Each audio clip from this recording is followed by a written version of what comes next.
necrotic cells, and at the same time the necrotic tissue. And I'm sure when you did the acute inflammation, Dr. Zurian must have told you that one of the results of inflammation is tissue damage. And as a result of the tissue damage due to the inflammatory process, there'll be dead cells, and that is the necrotic cells. At the same time, there'll be injured tissues. And the aim of the chronic inflammation is the removal of these necrotic tissue, at the same time the necrotic cells. Inflammation accomplishes the protective mission by diluting, destroying, or neutralizing the harmful agents. And we have said that the harmful agent may be in form of microbes, bacteria, viruses, parasites, and any form of toxins. All those are harmful agents that may elicit an inflammatory response. Next slide.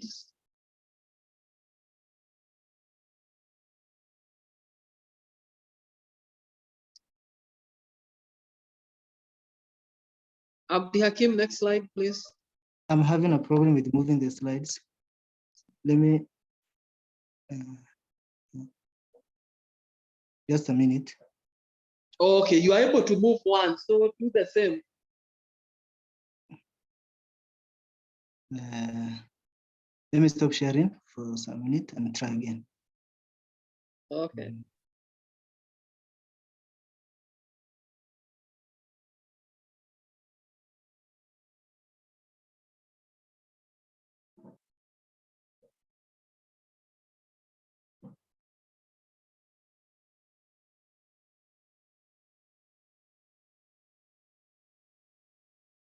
Are you able to go to the next one?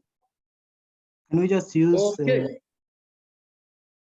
I think, okay, we can just continue like that, although they are not on the slideshow. If you're having problems moving when they're on slideshow, then I think we can still continue that way. Okay, no problem.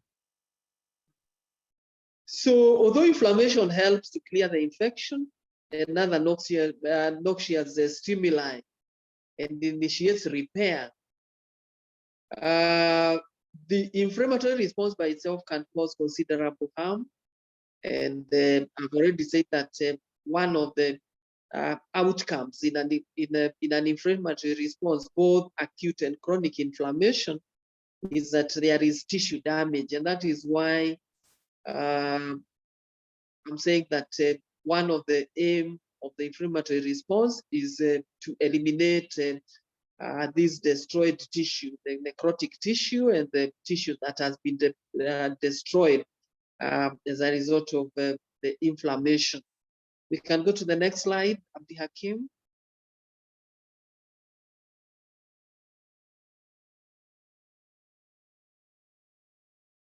So we have already said that inflammation can be acute or chronic. Acute inflammation is the one which is of acute onset, that is the one which sets in a matter of hours or 2 days. And then we have chronic inflammation, which is more insidious. Insidious meaning that it sets in slowly.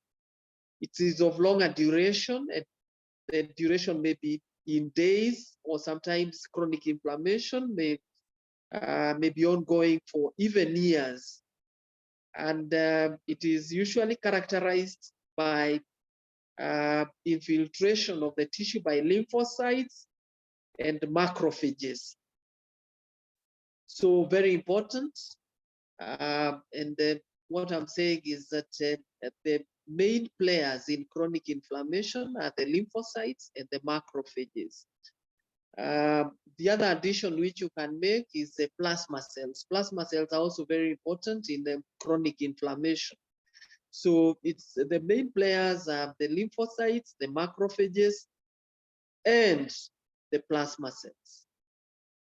Chronic inflammation is also associated with the vascular proliferation and fibrosis. And why there is vascular proliferation fibrosis, it is in an attempt in healing and repair. So we have already said that in chronic inflammation, there is tissue damage, and there is loss of tissue as a result of tissue necrosis due to the inflammatory process. And as a result of this tissue damage, there has to be tissue repair. And that is why I'm saying that one of the major components of chronic inflammation is vascular proliferation and fibrosis. And the vascular proliferation is as a form of a healing process. So in other words, I'm saying that there are three processes that are ongoing in chronic inflammation. And the first one is that there is influx of the chronic inflammatory cells, that is the lymphocytes, macrophages, and the plasma cells. And then as a result of the inflammatory response, there is tissue damage. And then for the repair of the tissue damage as a result of this process, there is a healing, the healing process, and this comes in form of a vascular proliferation and also proliferation of the fibroblasts, and it comes in form of fibrosis or in form of scarring. So there are three processes that are ongoing in a chronic inflammatory process.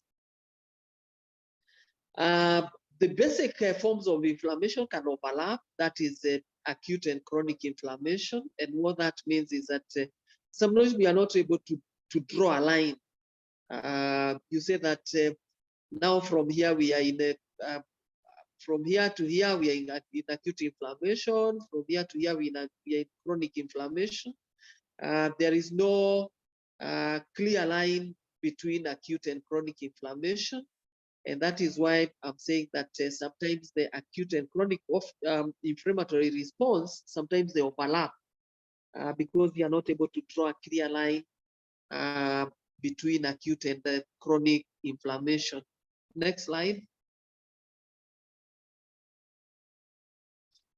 We have already said this, that chronic inflammation is characterized by infiltration by mononuclear cells, and we are saying that the mononuclear cells are the macrophages, the lymphocytes, and the plasma cells. I'm sure you know the other form of white blood cells, the polymononuclear cells, that is the neutrophils that are the main players in acute inflammation, but we are saying in chronic inflammation, the main players are the mononuclear cells. The other process which we have said occurs in chronic inflammation is tissue destruction.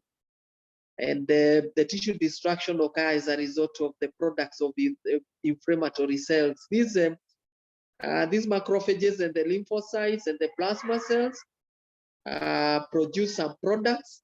And some of these products are the ones which cause tissue destruction. And of course, as a result of this tissue destruction, there has to be tissue repair. And during this tissue repair is when we have a new vessel proliferation, or what we refer to as angiogenesis, and then fibrosis. So if you are to be asking a short answer question, what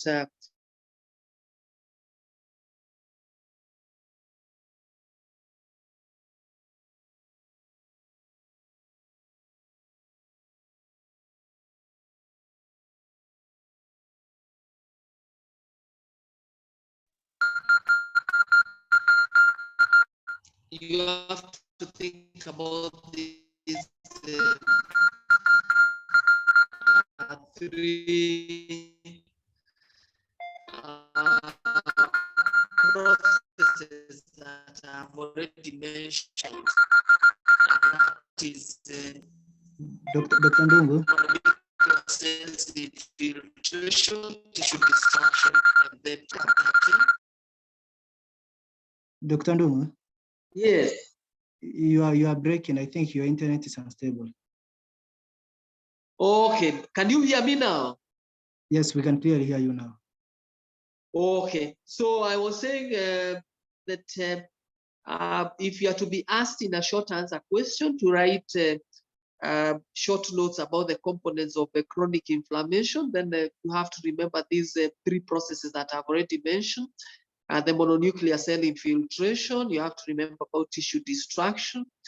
And the third process is that there is tissue repair in form of angiogenesis and the proliferation of the fibroblasts, causing fibrosis eventually, or the scarring. The formation of this fibrous tissue is what we also refer to as a scarring. We can go to the next slide.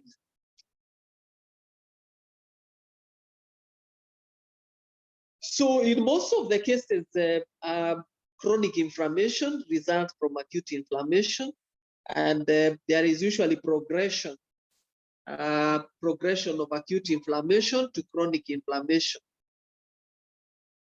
And this progression to chronic inflammation of acute inflammation occur when the acute response can not be resolved, either because of the persistence of the injurious agents or because of interference with the normal process of healing. And what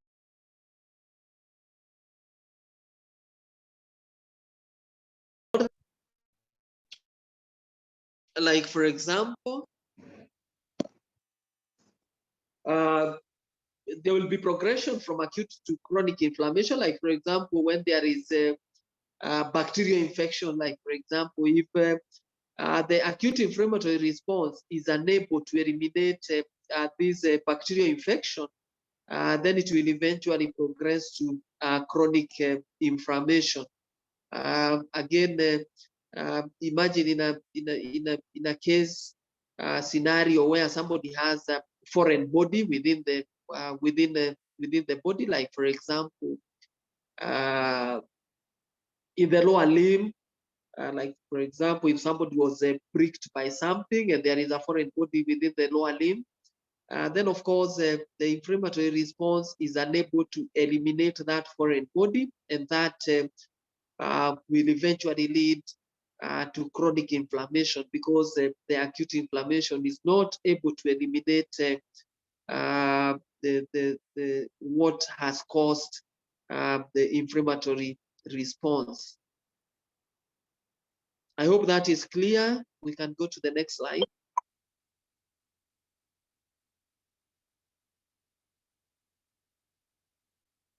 So chronic inflammation arises in some of the following settings. And I've already said, when there is persistent infection. And the persistent infection will occur where the microbes are difficult to eradicate. And some of the microbes that cannot be eliminated easily by the inflammatory response includes mycobacteria. So that will result in persistent infections, since these are microbes that cannot be easily eliminated, eradicated. Treponema pallidum, this is what causes what is referred to as the syphilis. In cases of some viral infection and fungal infection, the acute inflammatory response is unable to eliminate the causing microbes, and these will eventually progress to chronic inflammation. So this persistent infection will tend to elicit a T lymphocyte-mediated immune response, or the so-called delayed type hypersensitivity reaction.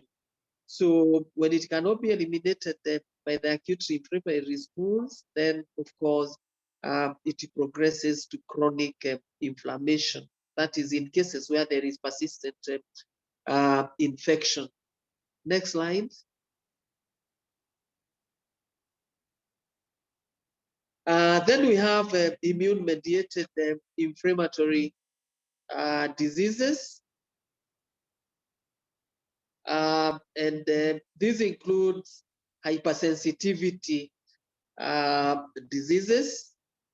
And some of the immune-mediated inflammatory diseases, we have a good example, like rheumatoid arthritis, disease like systemic lupus erythematosus, SLE, all those thyrotoxicosis, all those are immune-mediated inflammatory diseases. And these diseases will result in excessive and inappropriate activation of the immune system. So these immune diseases, like what I've said, rheumatoid arthritis, systemic lupus erythematosus, all these will lead to chronic form of inflammation. And they are the so-called autoimmune diseases. So autoimmune diseases will lead to chronic inflammatory process.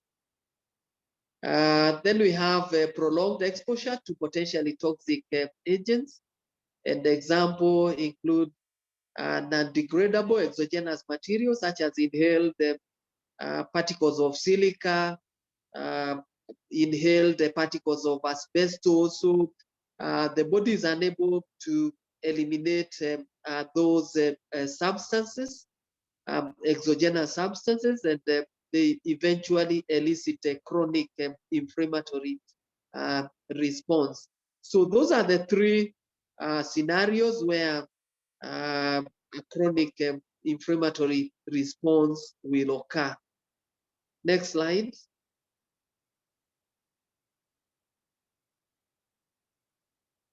So what are the chronic inflammatory cells and the mediators? And we have already talked about some of the cells that are important in chronic inflammatory process. And one of the most important cell in chronic inflammation, we have the macrophages. And the macrophages are tissue cells. They are not found in blood or in circulation. They are usually found within the tissues, and they are derived from the circulating blood, where they are monocytes. And monocytes immigrate to the tissues from the bloodstream. And when they migrate to the tissues, they become the macrophages. So macrophages originate from the monocytes, and these occur when the monocytes migrate from the bloodstream to the tissues and become tissue macrophages. So these macrophages are diffusely scattered in most connective tissues, and they comprise what we refer to as a mononuclear phagocytic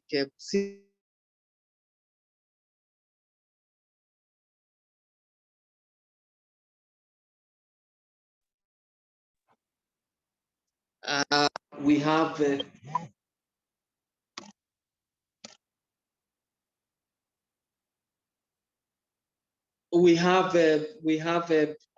very many forms of macrophages when they're in the tissues.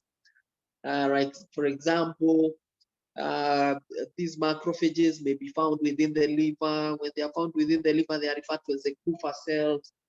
In the central nervous system, they are referred to as the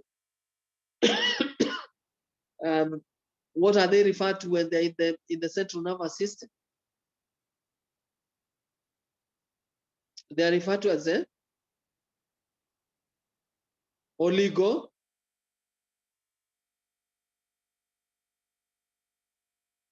They are referred to as the oligodendrocytes. So those are no, they are not the oligo, but they are the microglial cells.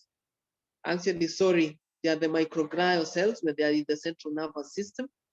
Oligodendrocytes are different. They are referred to as the microglial cells when they're within the central nervous system. We have tissue macrophages in most of the tissues within the body. We have the tissue macrophages. Next slide.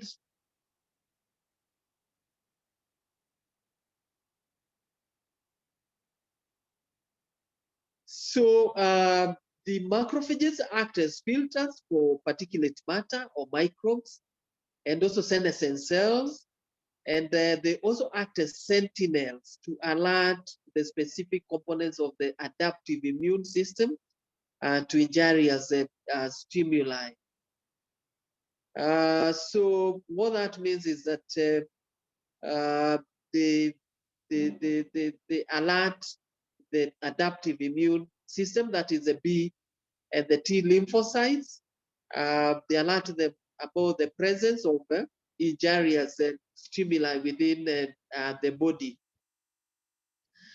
The half-life of the circulating monocytes is 1 day. So when the monocytes are released within the bone marrow, the monocytes are released from the bone marrow. They enter the circulatory system, that is the bloodstream, and they circulate within the bloodstream for about 1 day.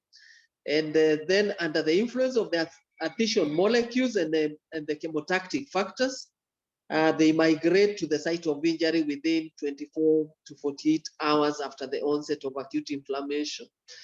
So you can see that chronic inflammation starts quite soon after beginning of the acute inflammation. And you can see that the monocytes start migrating to the site of injury to become tissue macrophages within 24 to 48 hours after the onset of acute inflammation. Next slide.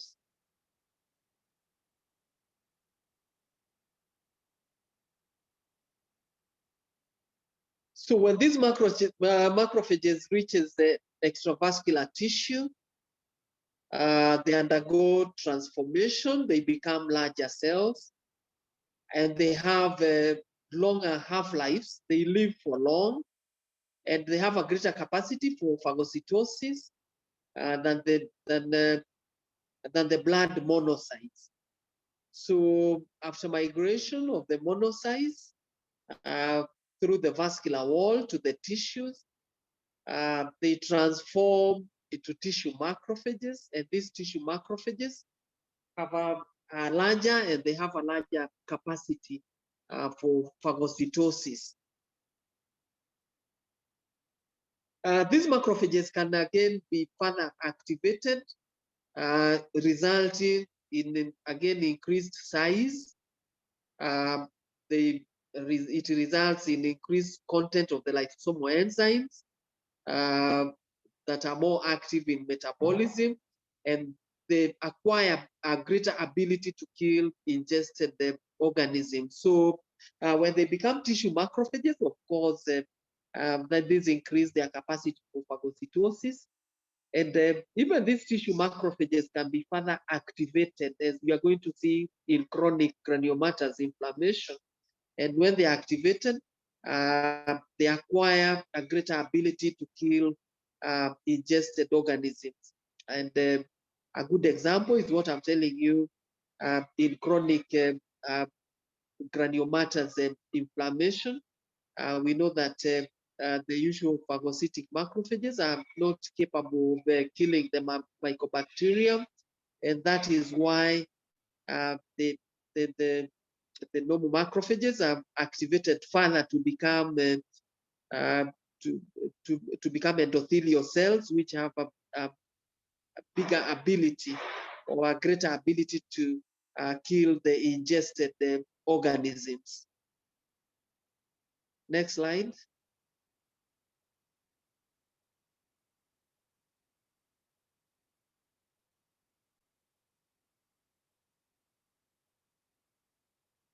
So what normally activates these macrophages?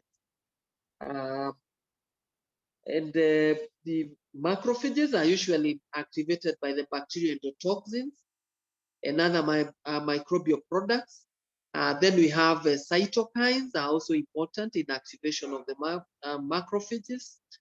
And one of the most important cytokine in activation of these macrophages is interferon gamma. And interferon gamma is usually produced by the T lymphocytes. And this is the main activator of the macrophages. But we still have other mediators produced by the acute inflammatory cells that may contribute in the activation of the macrophages. The extracellular matrix, such as fibronectin, may also contribute in activation of these macrophages. But the main activator of the macrophages is actually the cytokine interferon gamma that is produced by the T lymphocytes. Next slide.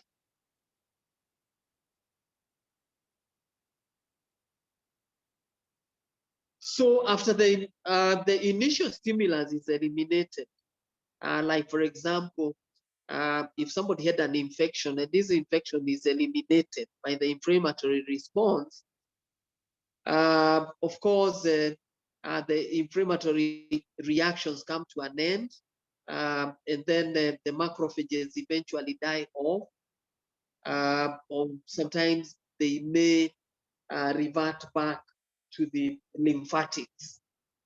So the macrophages either die off or they may find themselves in the lymphatics.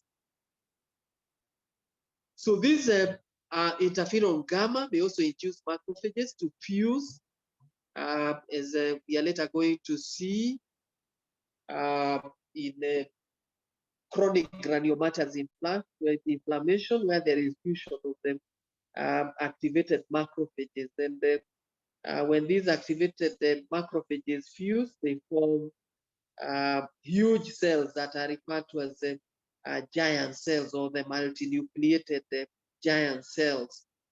And the multinucleated giant cells originate from activated macrophages that fuse to form one large cell that is referred to as a giant cell. Next slide.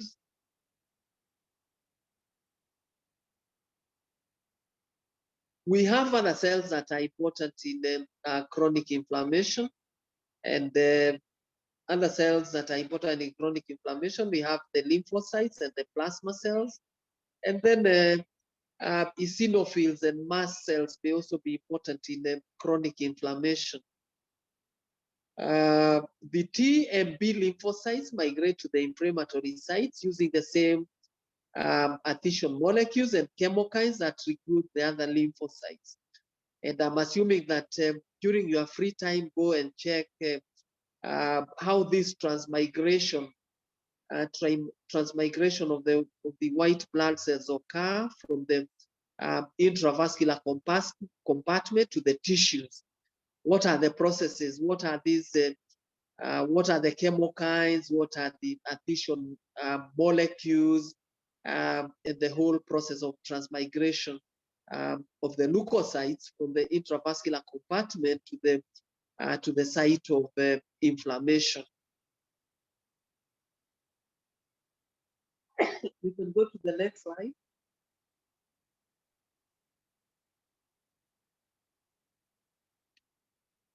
So macrophages display antigens to T lymphocytes and express membrane molecules, which are referred to as co-stimulators, and also produce cytokine that stimulate the T cell responses. And we say that the T cells are important in activation of the macrophages by production of the interferon gamma, and then in return, the macrophages also stimulate the T lymphocytes by production of this cytokine, the interleukin 12, that is important in activation of the T lymphocytes. The activated T lymphocytes in turn produce the interferon gamma, which is a powerful activator of the macrophages. I think we have already said this. Next slide.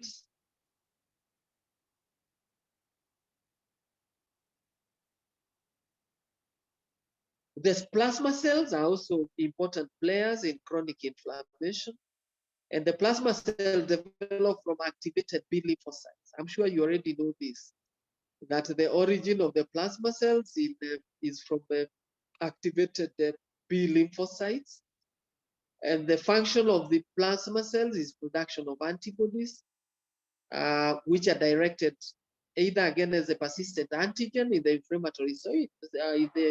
inflammatory site, or again as altered tissue components. So the importance of the plasma cells is in production of the antibodies.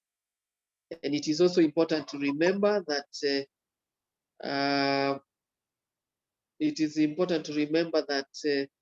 the plasma cell originates from activated B lymphocytes. Next slide.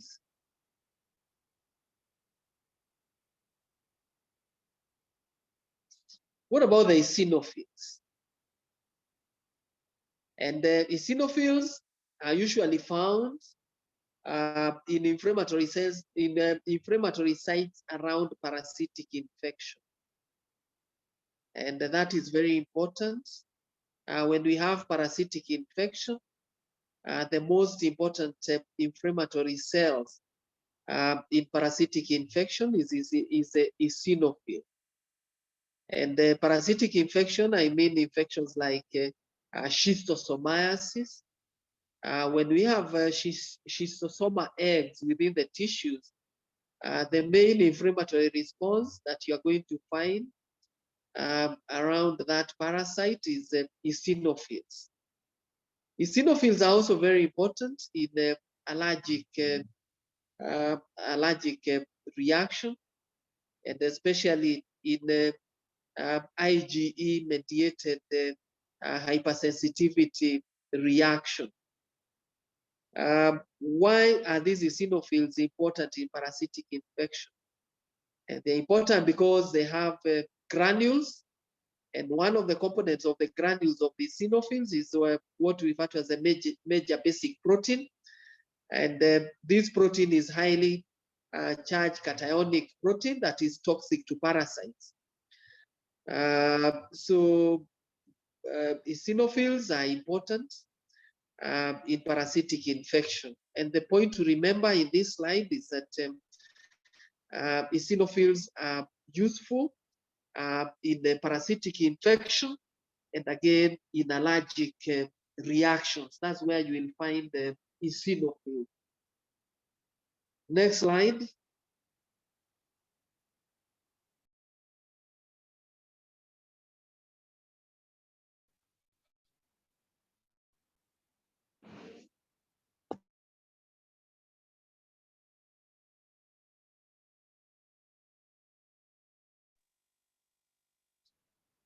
Yes, mast cells. So mast cells are sentinel cells that are widely distributed in the connective tissues throughout the body, and they can participate in both acute and chronic inflammation.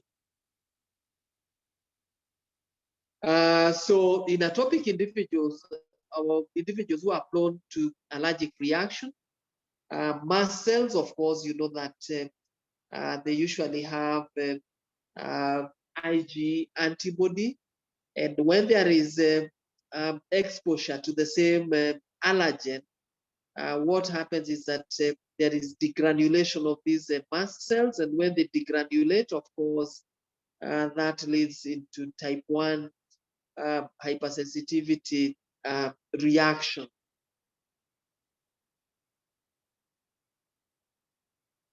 Next slide.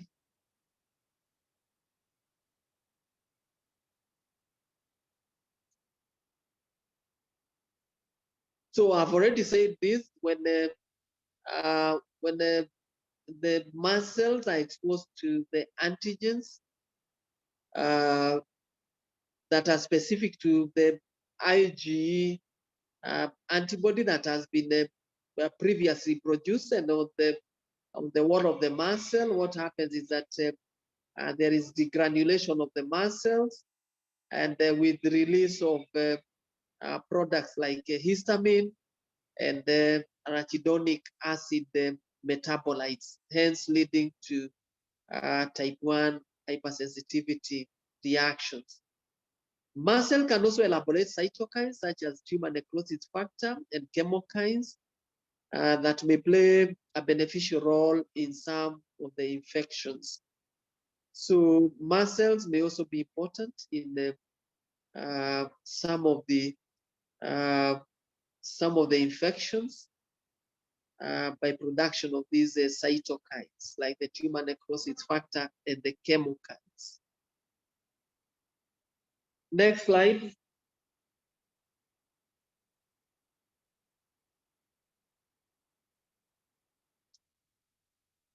So although neutrophils are the classic hallmark of acute inflammation, and I think Dr. Zuriel mentioned this to you, that the main player in acute inflammation is actually the neutrophil polymorphs. Many forms of chronic inflammation may continue to show extensive neutrophilic infiltrate. And it is important to mention that, and I say that there's no clear line between acute and chronic inflammation. There is an overlap between acute and chronic inflammation. So you will find situations whereby when you look at the tissue under the microscope, you find both acute and chronic inflammation, because there could be overlap in both the acute and chronic inflammation. And a good example where there is that overlap between acute and chronic inflammation is where there is inflammation of bones, like in acute osteomyelitis or in the chronic osteomyelitis. You will find that you will still find very many neutrophil polymorphs, despite the fact that the inflammatory process is prolonged. But the neutrophil polymorphs will persist in this chronic form of inflammation. So next slide, from there we go to granulomatous inflammation.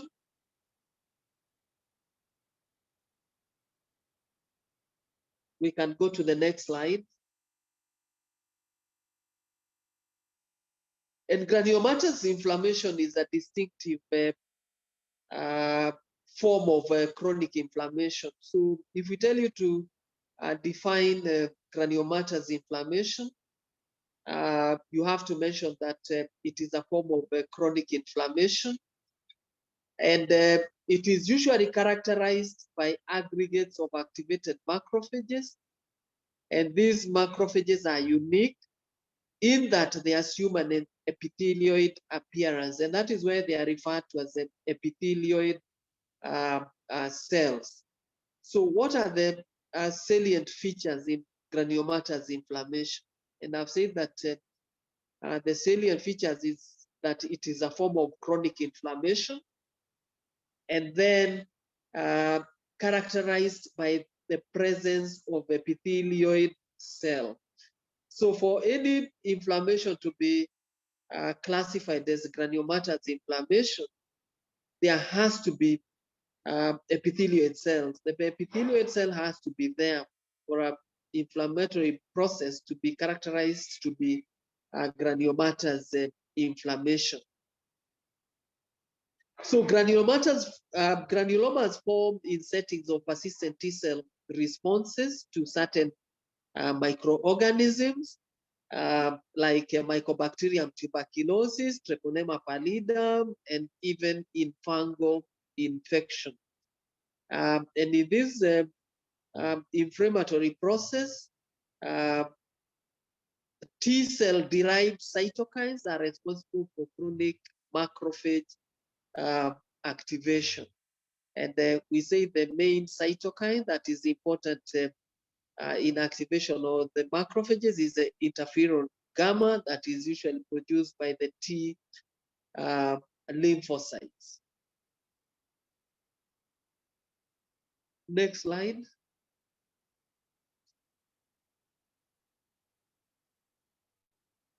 So tuberculosis is a prototype of granulomatous disease caused by infection, and should always be excluded as a cause of granulomas when granulomas are identified. And in our setting, we usually say that the cause of granulomatous inflammation is tuberculosis unless proved otherwise. So if you find a granulomatous inflammation in tissues or in a biopsy, then you have to think about tuberculosis unless if it is proved otherwise. So in our setting, the major cause or the main cause of granulomatous inflammation is actually tuberculosis. And of course, you know that tuberculosis can affect any part of the body. And the teaching used to be that the only tissues that are never affected by tuberculosis is the nails and the hair. Any other tissue within the body can be affected by tuberculosis, including the skin, the CNS, the GIT. All of them can be affected by tuberculosis. Next slide.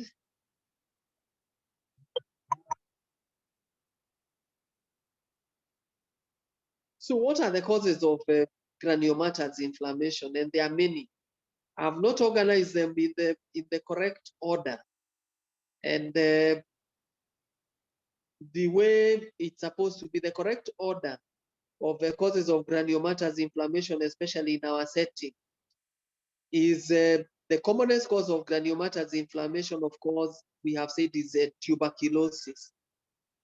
So tuberculosis is the commonest cause of granulomatous inflammation in our setting, followed by mycotic infection. Mycotic infection means fungal infections. So fungal infections are also very important in causing granulomatous inflammation, followed by parasitic infections. And then one of the parasitic example of parasitic infection that will lead to granulomatous inflammation is schistosomiasis. So the schistosoma egg will result in granulomatous inflammatory response. And after mentioning those three that are the commonest cause of granulomatous inflammation in our setting, I've said tuberculosis, fungal infections, and then parasitic infection. We have other causes of granulomatous inflammation, including foreign body, brucellosis, leprosy, syphilis. Can talk of a cat scratch disease, which is a form of infection, lymphogranuloma inguinale, and then sarcoidosis. So we have already seen the commonest cause, and then other common causes of granulomatous inflammation in our setting. So if you are to ask you causes of granulomatous inflammation, you have to give us in that order. Don't start by mentioning sarcoidosis, which is a very remote cause of granulomatous inflammation in our setting. We have said that the commonest is tuberculosis, followed by fungal infection, and then parasitic infection, and then the others follow. Next slide.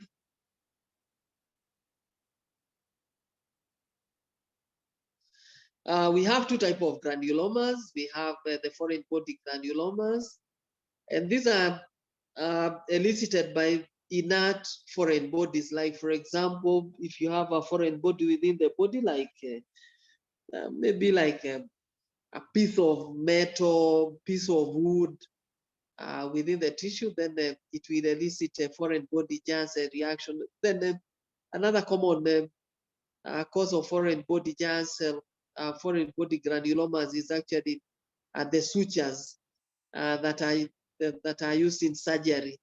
So if you are to take tissues around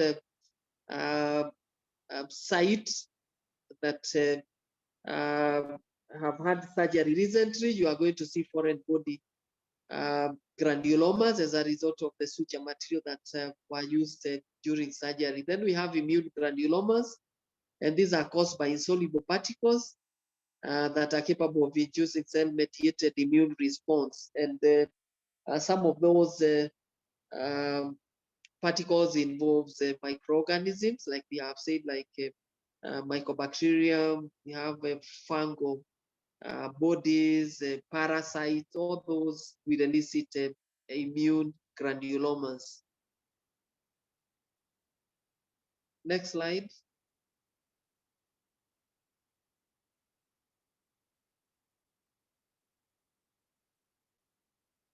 So in hematoxylin and eosin preparations, that is in normal histology section, the epithelial cells, and we say that epithelial cells are activated, originate from activated macrophages. And we already talked about what activates these macrophages. And we said that an inflammation can never be classified as granulomatous inflammation in the absence of the epithelial cell. So the epithelium has to be there, epithelial cell has to be there for a granulomatous inflammation to be classified as a granulomatous inflammation. So these epithelial cells have a pink granular cytoplasm within distinct cell boundaries, and sometimes these epithelial cells are surrounded by collar of lymphocytes, and the importance of these lymphocytes in secretion of cytokines that are responsible for continued macrophage activation. We say that these macrophages are activated by products from the T lymphocytes. And of course, when these T lymphocytes produce these cytokines that are important in the activation of the macrophages, there is continued activation of these macrophages, and hence formation of more epithelioid cells. In other granulomas, there may be rim of fibroblasts and connective tissue.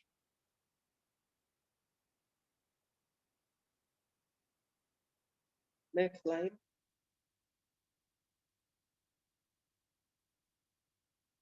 So in some of the granulomatous inflammation, you may find the multinucleated giant cells. And these are large cells that originate from fusion of the activated macrophage or activation of the epithelioid cells. And more than 20 epithelioid cells may fuse to form one large cell that is referred to as a multinucleated giant cell.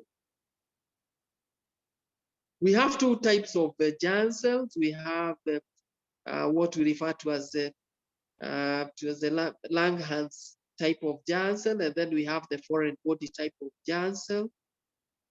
During your free time, go and look at the morphologic features of both the Langerhans type of giant cell and the foreign body giant cell. We even have the third type of giant cell, which is referred to as the two-tones giant cell. So during your free time, go and check what are the morphologic features of each of these type of giant cell.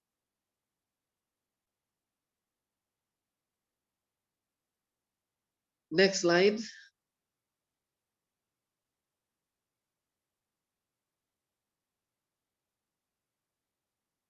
So in granulomas associated with certain infections like tuberculous, there could be hypoxia and free radical injury that lead to central zone of necrosis. And this is usually very characteristic. In tuberculosis, you always find central area of necrosis within the granulomas, the so-called caseous necrosis.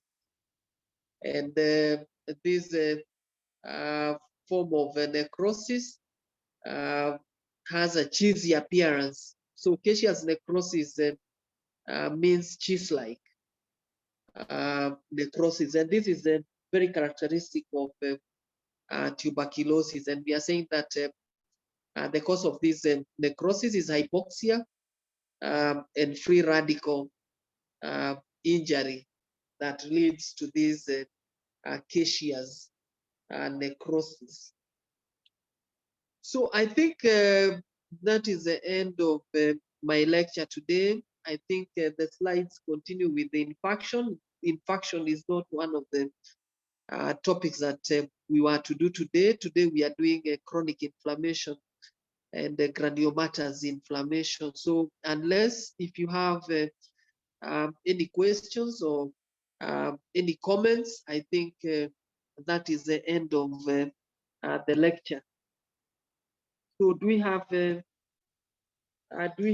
questions, or do we have any questions or any comments from the students that are there? I noted that very few students attended this lecture. Very, very few students. I think you are supposed to be 300 plus. And I hardly got even 100 students. I think that the highest number I saw was 60 something. But of course, we won't stop giving the lecture because people have not attended. Do you have any questions? Any questions from the people who attended the class? So silence means that there is no lecture, there is no question or comment.